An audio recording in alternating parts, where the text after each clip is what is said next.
Hello and welcome everyone to a new episode of Talking Sports with Tarkesh.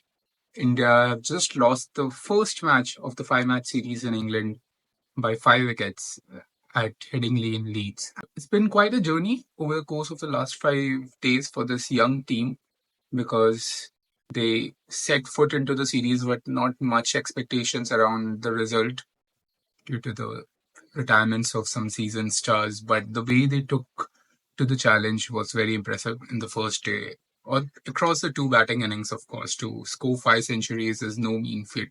And the fact that all the key batting mainstays and Rishabh Pant, Shubman Gill, KL Rahul, Yashasvi Jaiswal, all of them stepped up to their duties and did their tasks to perfection. It speaks volumes about their caliber and the way and the seamlessness with which they adapted to the playing conditions in England. It was pretty impressive to see. Of course, on the batting front, you would have liked to see more from both Karun Nair and Sai Sudarshan. There are plenty of reasons for that because once, if you're a domestic player trying to break into the international squad, it's important to get a few impressive scores under your belt early on. Otherwise, the clock is always ticking negatively against you, which is why I hope that both Sudarshan and Karun Nair manage to get their act in order. Of course, a lot could be said about the contributions of the lower middle order as well.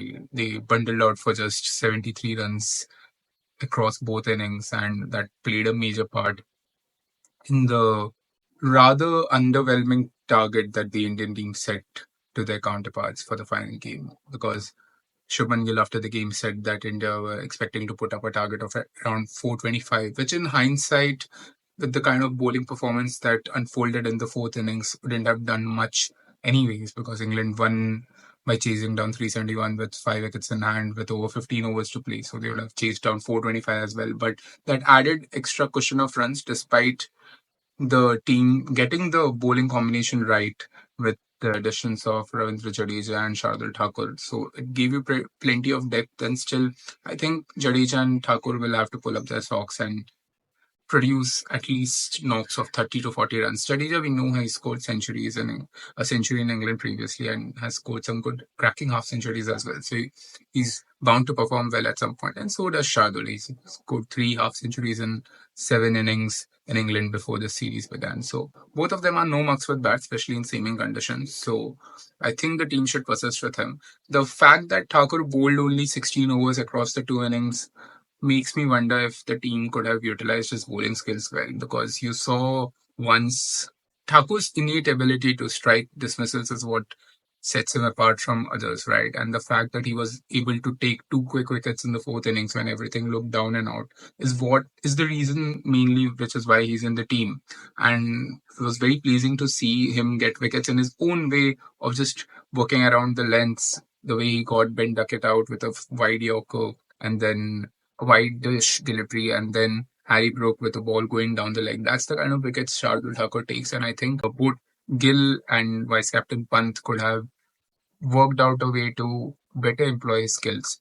But that's for leaders. I think for the fact, for the mm, much appreciation that is accorded to the Indian bowling unit and the pace spearhead Jasprit Bumrah, there have been quite a few instances when they've been unable to restrict the opposition teams now. In the test of 2022 when Bumrah was leading and India were playing at Edgbaston, a score of 370 plus was easily chased down by England towards the fifth day because of Joe Root again, who produced an impeccable knock again over here. There were plenty of good stories from the English batting unit. Ben Duckett, being a former hockey player, used his drag flicking skills to perfection to sweep and reverse sweep Ravindra Jadeja on plenty of occasions, just thus blunting the incisive edge that Jadeja tends to bring in with his bowling, especially through the rough on day 5. But major disappointments would primarily be the troika of Bumrah, Prasidh Krishna, and Mohammad Siraj on the final day. I think for Bumrah to return wicketless after 19 overs in the fourth innings, I know he was building a lot of pressure by hitting the right length and lines and just inducing edges, and the fact that the English players were playing him quite conservatively because they knew they could yield runs off the other bowlers. That worked against him, but still, You are being heralded as the greatest Indian bowler ever to play the game. You need to take wickets when it matters the most.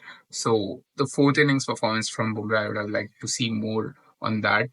Of course, catching was a big disappointment. The team ended up dropping around 10 catches. Jaiswal, despite playing such a phenomenal knock in the first innings, the entire conversation is going to be around his four drop catches. And rightly so, because these are kind of rookie mistakes that you don't expect from a young and fresh Indian team. So, catching and the ability to defend runs in the fourth innings, these two factors the team will have to work their way around. You need to come up with better bowling plans. Is there need to tweak around the bowling unit? I don't think so.